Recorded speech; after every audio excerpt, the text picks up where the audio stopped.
Hi again. This is lecture 6 entitled Themes Part 2. And of course, I am Mushtaq Abdul Halim Muhammad from Al Iraqi University College of Arts, Department of English. What are the contents of this lecture?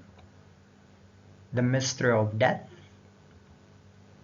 madness. Of course, these are other themes. The ghost and Yorick's skull are two important symbols are going to be discussed in this lecture. Another important theme is the mystery of death. Death. After his father's murder, Hamlet becomes obsessed with the idea of death. But according to Hamlet, death is treated spiritually and physically. Spiritual, something related to spirit. It is not physical, not a material thing. So he considers both the spiritual death embodied in the ghost, as we have already said, spirit or ghost, and the physical remainders of the dead, just like the skull, Yorick's skull. The idea of death is tied to, linked to spirituality, truth, and uncertainty. Why is that? Because death may bring the answers to Hamlet's deepest questions. Death is also an end for all the problems, pains of trying to determine truth in the world, to decide what is true and what is false. Why is that? Because death is both the cause and consequence, cause and effect of revenge. It is tied to revenge. Again, it is linked to revenge. King Hamlet's murder, the main event, starts Hamlet's quest for revenge. Claudio's death, on the other hand, is the end of that quest. Finally, death makes Hamlet contemplate, think, reflect on whether or not suicide is a morally legitimate action in a painful world. So death, again, is one of the reasons that made Hamlet think about killing himself and to think about suicide itself, whether it is legal or not, according to different perspectives.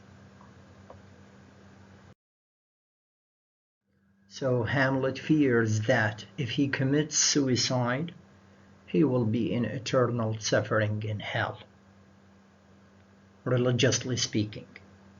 So in his famous quotation, "To be or not to be," the soliloquy, Hamlet philosophically concludes that no one would choose to endure the pain, can bear the pain of life if he or she were not afraid of what will come after death. So no one can endure that pain of life if he is not afraid of what will come after death.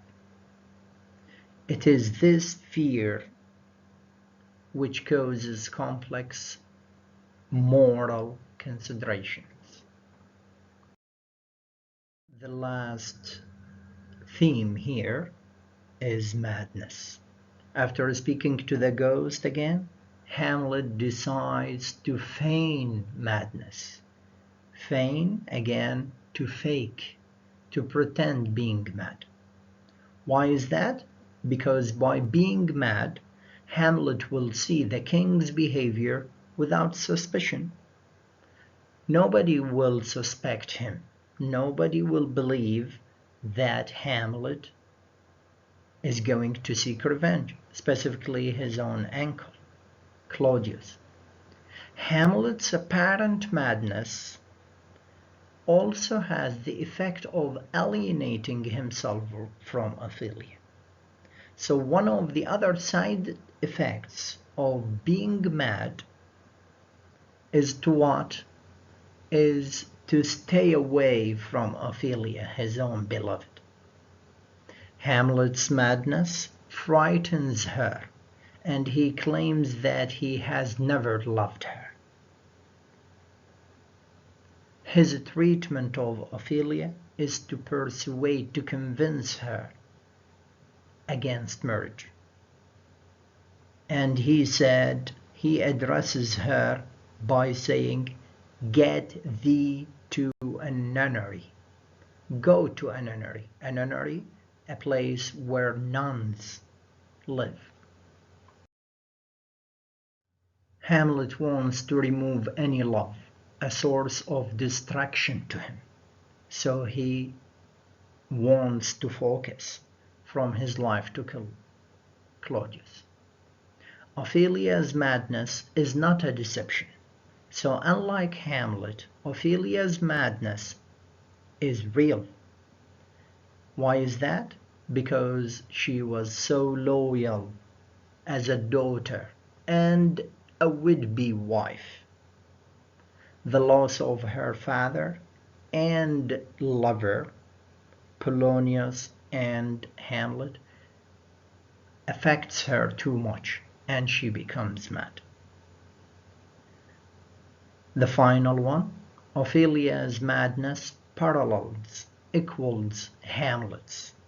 How? They are similar, because both of them have lost their fathers. Both of them have been apparently rejected by a loved one. What does that mean? Hamlet is rejected by his mother, and Ophelia is rejected by Hamlet.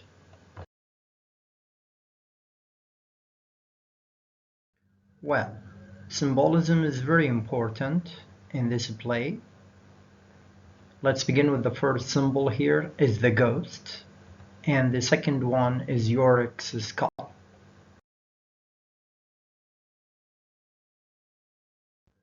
So the ghost is a very important symbol in William Shakespeare Hamlet. The ghost is a key element to the theme of death. Why? Simply because it is an immortal figure. Immortal cannot die. So the ghost is linked directly to death. The ghost's appearance to Hamlet set the revenge plot into action. So one of the main reasons behind revenge is the ghost's appearance. The ghosts tell Hamlet to take revenge on his murderer.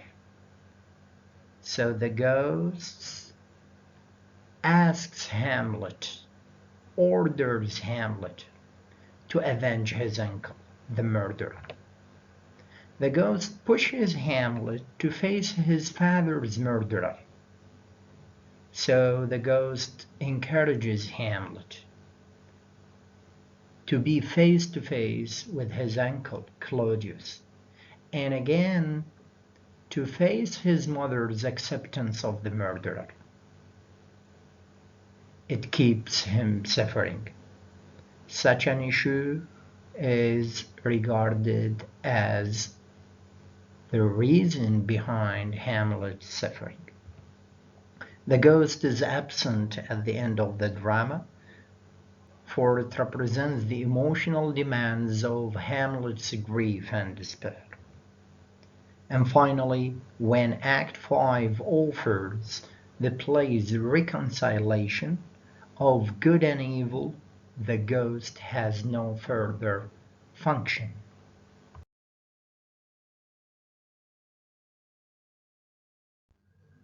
The other symbol is Yorick's skull. In Hamlet, physical objects are rarely used to represent thematic ideas. However, Yorick's skull, which Hamlet discovers, find out, in the graveyard cemetery, is an exception. As Hamlet speaks to the skull, and about the skull of King's former jester, he thinks about death's certainty and the disintegration of the body. Disintegration means dissolve, how the body dissolves or decay maybe. He traces the skull's mouth and indicates the physical consequences of death. Hamlet refers to every human body's decay, as we have mentioned, of course. Polonius and even kings will be eaten by worms. Finally, I would like to say thank you.